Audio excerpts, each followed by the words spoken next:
Today we'll see how to disassemble and reassemble an SB20 bottom bracket cartridge. In a prior video I showed you how to remove the bottom bracket. See a link in the description below. Let's get started. Locate the lip on the drive side retainer cup. Position snugly in your bench vise. Tap to remove the axle from the retainer assembly. The bearing and sleeve are still attached to the cup. Tap the bearing collar to remove the cartridge sleeve.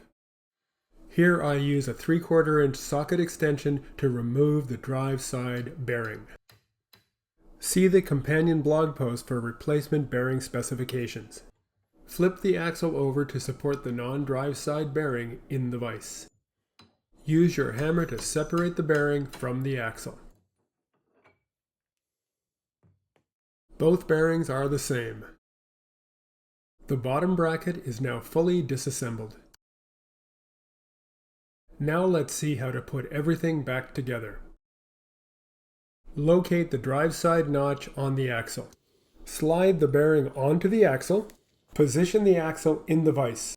Tap firmly until the axle collar mates firmly with the bearing. Position the drive side cup. Tap until the bearing is firmly seated against the cup.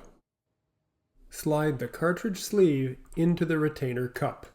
Tap lightly to make sure it's well seated.